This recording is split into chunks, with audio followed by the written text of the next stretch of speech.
We talked about Sudan. We talked about the agony. But what's the solution? Do you know what Sudan is about? Sudan, before separation of South Sudan, was 2.5 million square kilometers. You know that? You know the width? Now it's 1.88 million. You know UK, France, Germany, and Italy together is 1.5 million. Sudan is still bigger than them. You know they cut off the South of Sudan to decrease the wealth of Sudan. And the people who cut it off did not develop it to develop it, did not help it to be developed. They talk about religion. Religion.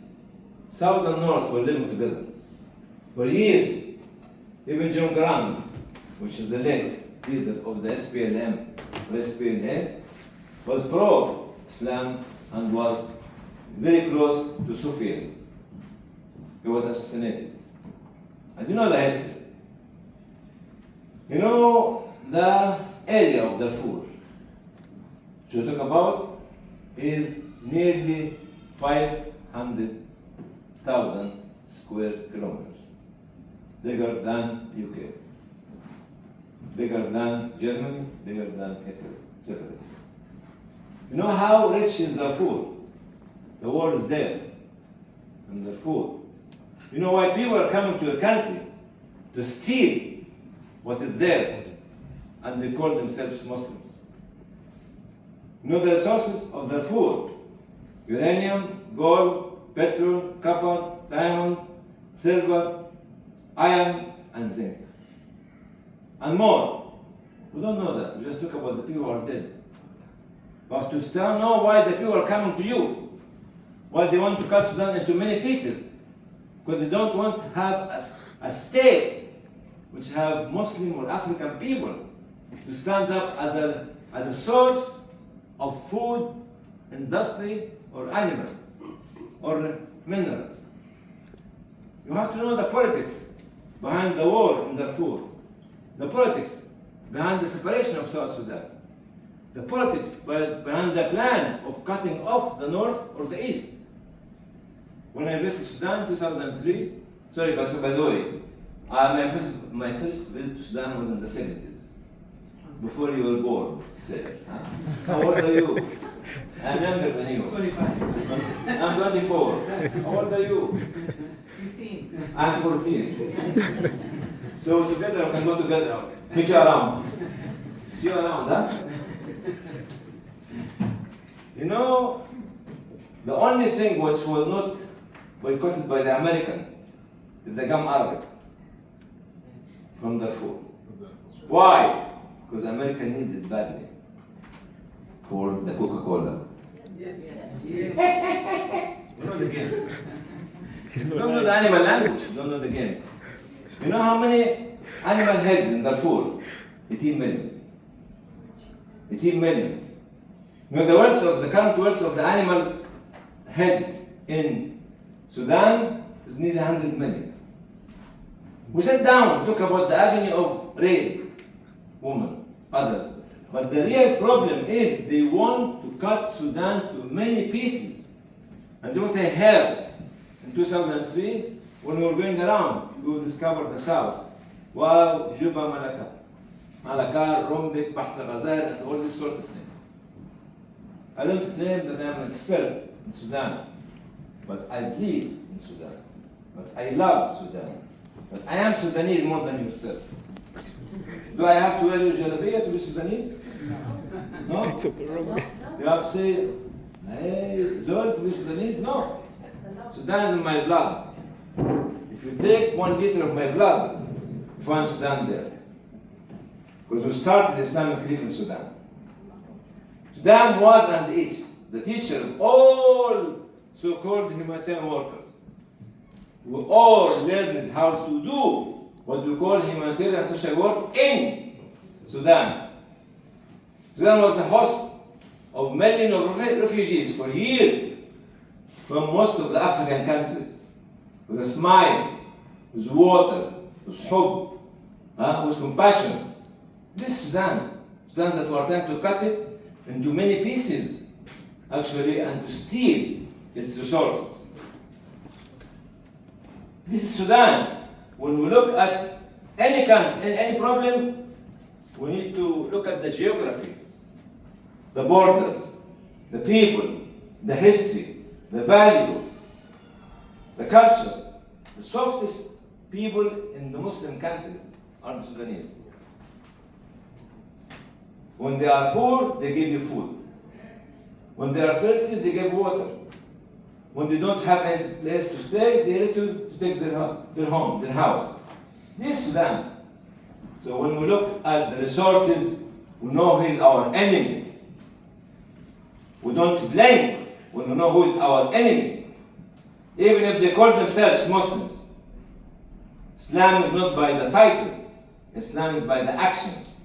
الإيمان ما استقر في القلب وصدقه العمل. This is Islam. Why you kill the people in Sudan?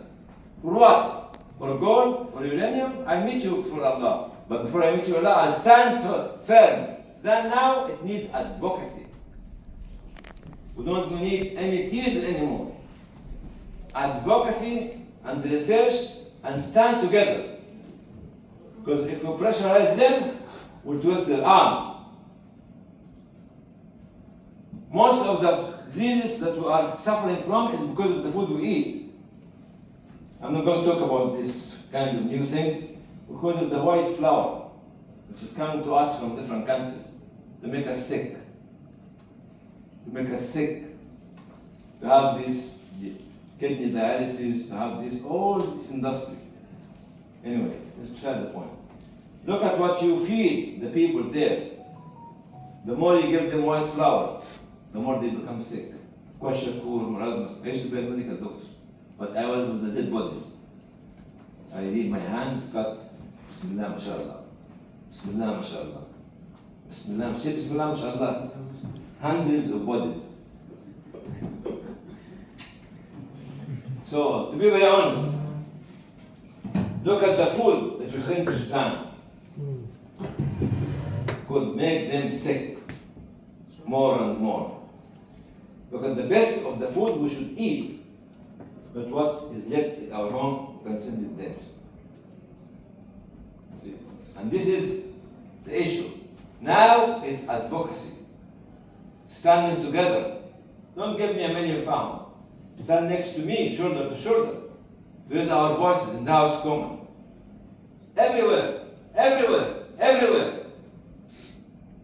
Why the risking is for Sudan? Can't transfer money to Sudan. Can't transfer money to Yemen. Even Islamic Relief and other organizations can't transfer money to Yemen. Even to Gaza. Gaza becomes a no way. Nobody can go there. Only one organization in the whole of the Arab world countries and the Muslim countries in Egypt. One organization only allowed from Egypt to get their food to Gaza. Why? By all this control? Because we are fragmented. Because we are divided. Because we are competing. Because we are shouting, but not acting. At this age, I'm still younger than both of you. Together. And including yourself. I think in the group. But now it is you have to learn how to invest in research, in policy making, in advocacy, in uniting our effort, in communication, in networking. Don't act on a singular, on an individual basis. No more.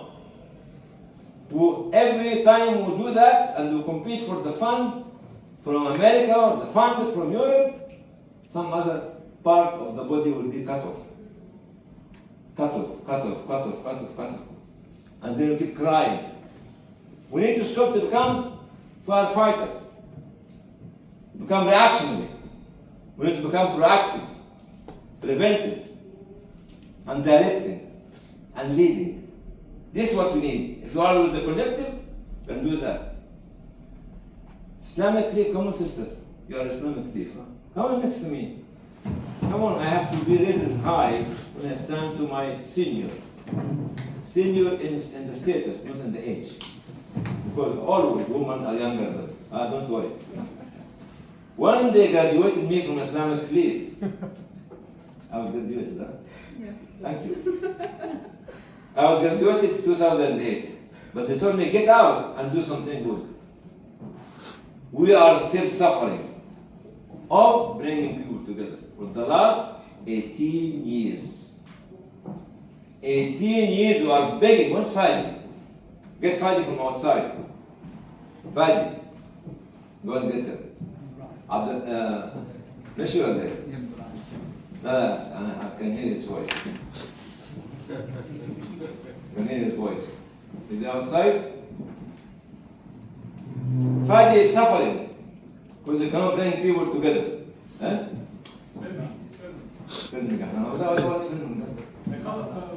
Right.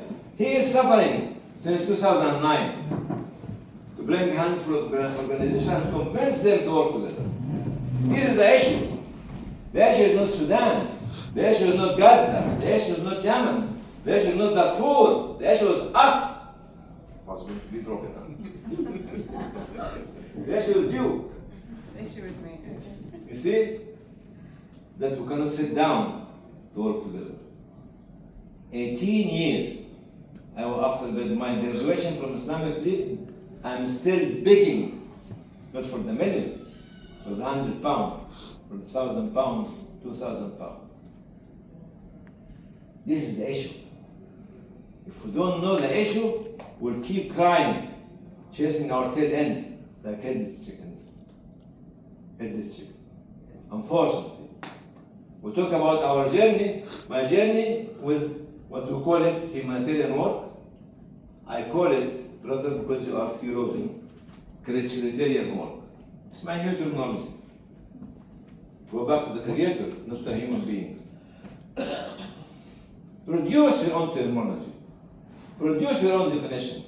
Produce your own policy. Produce your own books and literature. Don't keep reading translated information and follow it and follow them. That's a problem. We are not united.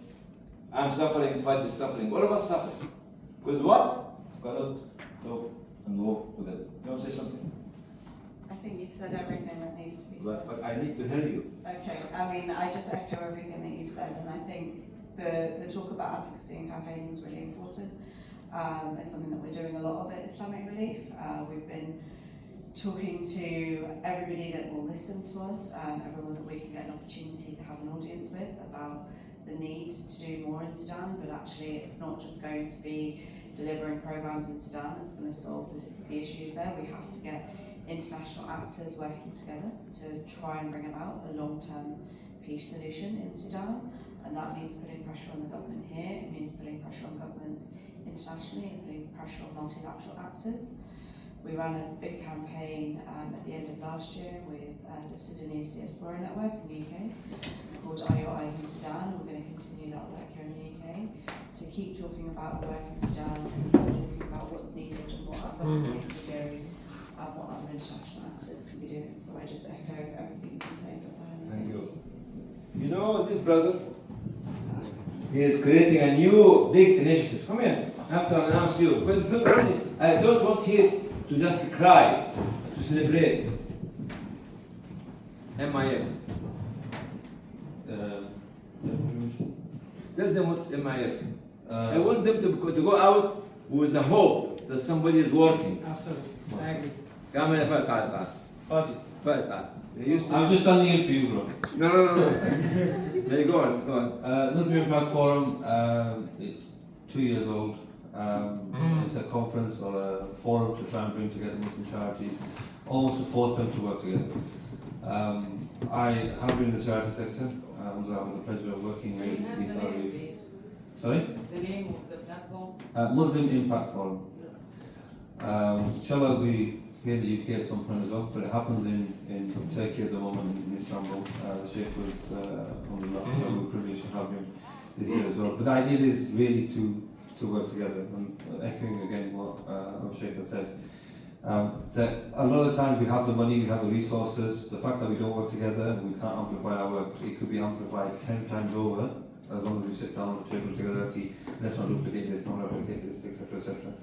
I'll leave you with just one final point. The only time I've travelled with Dr. Hani was to Somalia when we tried to force almost the charities to work together. The famine was going on, and a handful of charities said, "Okay, we'll get on a plane together, and we'll try not to put on our individual T-shirts, but we'll put on the T-shirt of NCF." I think at that point we said, "Okay, we'll do this collaboratively." It kind of worked, and then it kind of fizzled out, and we all put our own T-shirts back on. So I had the privilege of not wearing any T-shirt at all, and I'll pass over to Sheikh Dr. Fadi. No. Pass back to you, sir. No.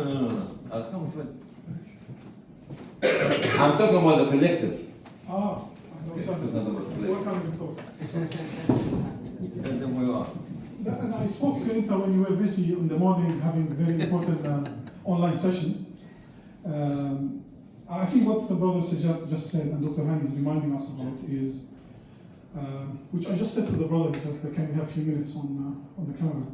I think the challenges of our world are so complicated, and they're getting more complicated, which require us to be more innovative, but actually to be more seriously working together.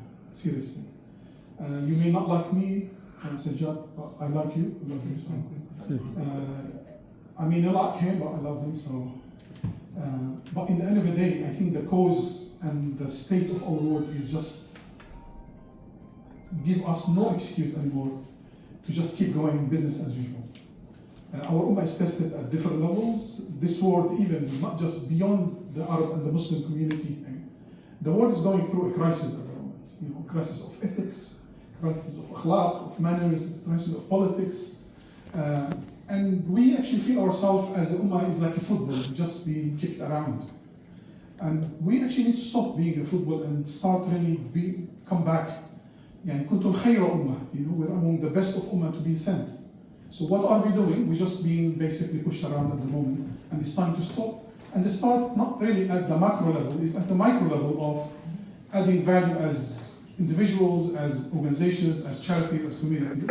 And it's possible because in the end, it's not our efforts, it's actually the blessing, the guidance, and the support of Allah subhanahu wa ta'ala that will make the difference. Because we know, and is even at the current time we're living in, you know, some people are so poor, all what they have is money. Yeah? Money is not really making a difference to many people, unfortunately, because they don't really understand how to make a difference in this world. And if we're not here to make a difference, we just basically, as we say, what the difference between us and the other creatures. We're not being created to eat, sleep, and have a good time and move on.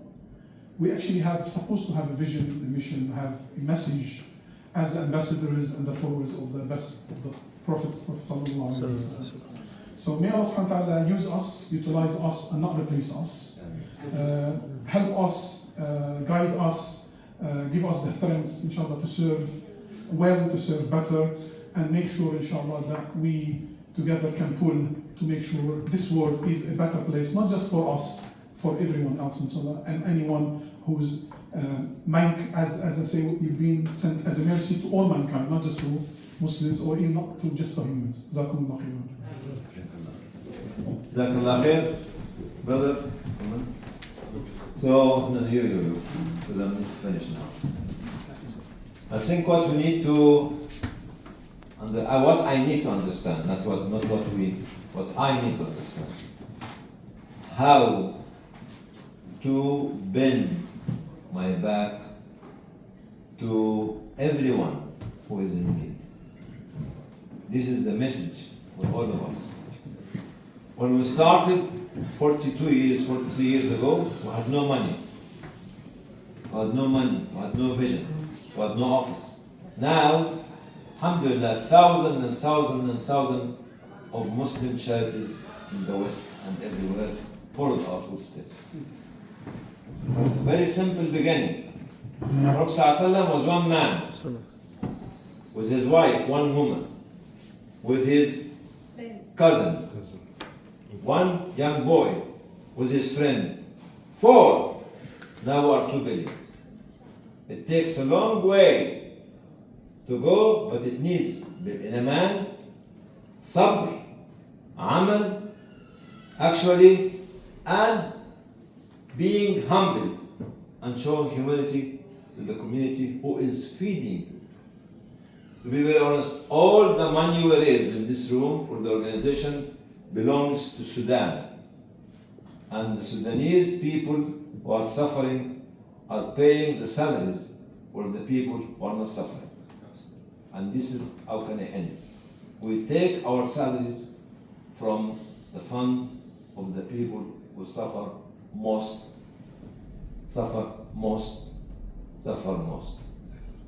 جزاك الله خير. السلام عليكم. عليكم السلام ورحمة الله.